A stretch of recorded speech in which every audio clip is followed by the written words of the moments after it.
fait 65 ans que j'habite ici. Je suis né sur la ferme ici.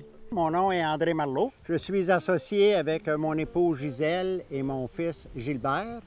On a une ferme de grande culture. Je viens de la région sud-ouest de Vaudreuil-Soulanges. Ici, on voit un plant de maïs. Et un plant de maïs comme ça, il était ensemencé il y a à peu près 70 jours. Et vous voyez la grandeur aujourd'hui, il fait plus que 2 mètres. Il était ensemencé il y a 70 jours et on a pris un grain qu'on l'a mis en terre et ça l'a fait une plante comme ça. Et là, on est aujourd'hui en pleine période de pollinisation. Ici, en haut, on appelle ça une aigrette, c'est le mâle. Et ici, on appelle ça un épi, c'est la femelle. Alors, vous voyez ici tous des petits poils. Tous ces petits poils-là, on appelle ça oviduc.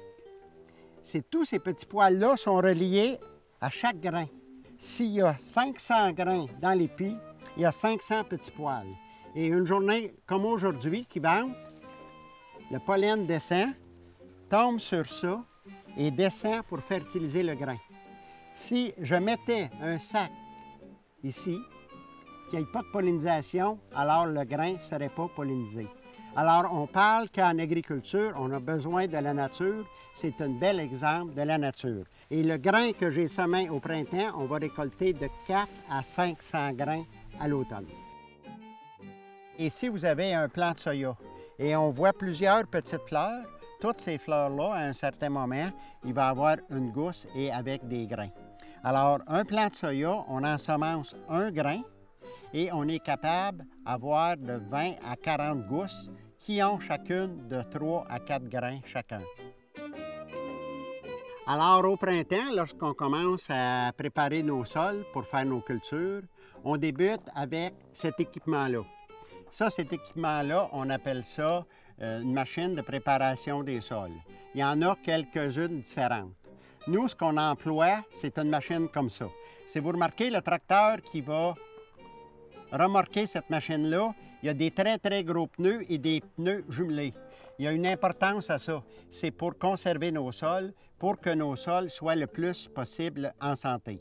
On s'amuse à dire c'est le tracteur à Gisèle parce que c'est mon épouse qui prépare les champs au printemps avec un équipement comme ça. Une fois que les sols sont bien préparés, qu'on a gardé la bonne humidité, il faut aller ensemencer. Alors ici, vous avez un appareil qui est un semoir à maïs. On est capable, avec ce semoir-là, semer des sols qui ont été travaillés et des sols qui ne sont pas travaillés, on appelle ça des semis directs. Ici, on est dans un champ de soya. Et le travail réduit du sol, ça veut dire qu'au printemps, le sol n'a pas été travaillé avec des équipements conventionnels. Il a été ensemencé directement dans les résidus de maïs. Vous pouvez voir entre les rangs de soya qu'il y a des résidus de maïs. Cette machine-là, en avant, c'est un tracteur et à l'arrière, c'est un pulvérisateur. Et ça, c'est un appareil qu'on peut utiliser en mettant des produits pour contrôler nos mauvaises herbes et nos insectes. On est rendu ici à la machine qui va faire la récolte. Alors ici, vous avez une moissonneuse-batteuse qui est un peu spéciale parce que c'est une moissonneuse-batteuse que les gens, dans les parcelles expérimentales, vont utiliser, mais ça ressemble beaucoup à nos moissonneuses-batteuses. Une machine comme ça passe dans les champs, est capable de ramasser juste le grain des plantes, les mettre à l'arrière et pouvoir, après ça, les transférer dans nos remorques.